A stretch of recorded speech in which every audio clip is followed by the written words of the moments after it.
I just said someone anataka kuanza kufanya mapenzi. Nyosha kidole kama ni wewe. Ni wewe ndio unataka kwenda kuanza kufanya mapenzi. This is your first time. Please listen to this video till the end. Yes, guys, I know sisi tulikuwa tunakuwa tupate hizi elimu kwa sababu walikuwa wanahisi kwamba wanaweza kuwa wanafundisha vitu vibaya au walikuwa wanahisi sio vitu vizuri sana kuvifahamu, lakini reality ni kwamba we need this education. Unajua, kufanya mapenzi ni kitu ambacho unatakiwa mtu unakifahamu. Nini unaenda kukutana nacho, vitu gani ambavyo unatakiwa ujikinge navyo, vitu gani ambavyo ni salama na sio salama, vitu gani ambavyo unaruhusiwa kupractice na vipi ambavyo uruhusiwi kupractice. Hii itasaidia sana wewe kuwa in the safe side. My biggest tip ya kwanza kabisa ambayo unatakiwa kuzingatia ni kwamba ufanye au kwenda kufanya mapenzi ukiwa unataka. Sio kwamba rafiki yako umemsikia anapiga story anasema, "Oh, kwa nini hujafanya mapenzi? Unaonekana mshamba." Au si boyfriend wako akasema atakuacha kisa umekataa kufanya naye mapenzi. Jamani, fanya because you want it. Kwa sababu let me tell you, sex it's all about your mindset. Kama ukienda na hofu na uoga na wasiwasi, trust me, you will not enjoy it, and mwisho wa siku itakuwa umefanya tu kitu ambacho hakieleweki. So, make sure that your mind is ready and you are literally ready from within you kwamba you want to do it. Kitu cha pili, protection. Honey, nani anataka kufanya mapenzi siku hiyo anapata infection?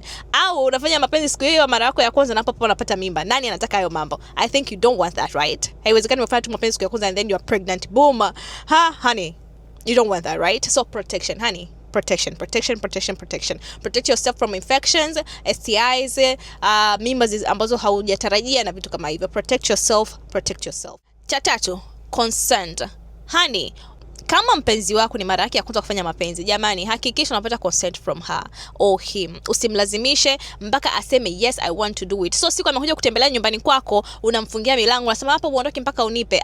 Wewe, are you crazy? No, make sure kwamba yeye amekubali kufanya hiko kitendo. Sio kwamba wewe unataka, yeye naye ndo anatakiwa atake. Hapana. Hakikisha na yeye anataka kufanya hiko kitendo akiwa very comfortable na akili yake ikiwa sawa sawa. So amekuja kwako amelewa au umempa sijui kitu gani kimemlewesha, ndio unataka kufanya naye mapenzi. Na unajua kama ni mara yake ya kwanza, hiyo ni dhambi kama dhambi zingine. Usimfanyie mpenzi wako hivyo. Hakikisha anataka kufanya hiko kitendo, ndio uingie naye chumbani vizuri kwa amani, mfanye ambao mnataka kuendelea kufanya. Cha nne, foreplay. Jamani, ni mara yako ya kwanza, mwili wako unahitaji kuandaliwa. Awe mwanamke wewe mwanaume, hakikisha mwili wako unaandaliwa vizuri. Sio tu mnaingia chumbani na kuanza kuingiza tu kichwa. Wewe unataka kumuumiza mtoto wa watu. Sisi wanawake miili yetu ni tofauti. I always say this. Wanawake miili yetu sisi ni kama manual cars. It's not like haya magari mengine automatic car. Sisi ni manual car. Kwa hiyo lazima utuandae kwa namna fulani ili ukienda kufanya mapenzi na sisi ukute my vagina imeanza ku relax, my muscles zimeachia kidogo ili ukifanya mapenzi nisiumie.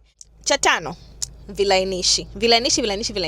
Mwili wako bado hujajua nini unaenda kukifanya. Kwa hiyo inabidi uandae kwa namna fulani na vitu ambavyo vinatakiwa uweze kufanya mwili wako kae vizuri. So hakikisha na kilainishi mkononi ili umfanye mwanamke wako asiumie, asipate michubuko wala maumivu. So usiingie tu unaenda kukutana naye umemwandaa kidogo umeshaingia bila hata kilainishi. Tumia kilainishi ili uweze kufanya mambo ya huko chini yawe malaini, mambo yawe marahisi. Unatakiwa ujue kwamba unafanya mapenzi, you are not acting. Kama kuna vitu ambavyo ushawahi kuviangalia nyuma ukaona watu wanafanyaje mapenzi na unataka ukaperform the same way kama wale watu ambao umeona kwenye videos au vitu fulani huko, unajua mwenyewe.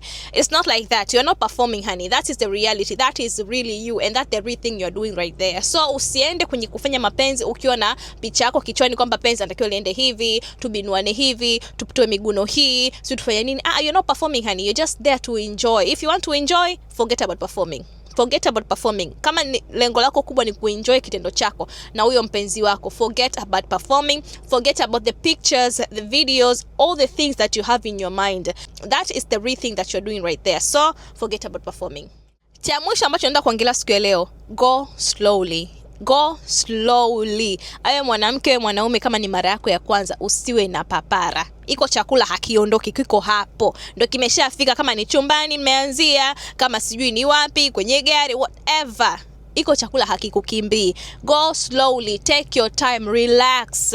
Be in that mood. Usiwe na papara. Papara zitaharibu kila kitu, you know. So stop rushing. Do not rush a thing because that thing is not going anywhere. So thank you so much for watching this video. I hope kwa mtu ambaye anatamani au alikuwa anafikiria kwenda kuanza kufanya mapenzi, utakuwa umejua nini unatakiwa kufanya na nini hutakiwi kukifanya ili uweze kuenjoy, because at the end of the day the only way to enjoy this thing ni kufanya ukiwa unajua nini unafanya, you have a knowledge about it and you know how to protect yourself about everything that can come after all this. And disclaimer, this is for people who are above 18 years old and ambao wako tayari kuanza kufanya hiki kitendo. See you next time. I love you and go enjoy your sex time.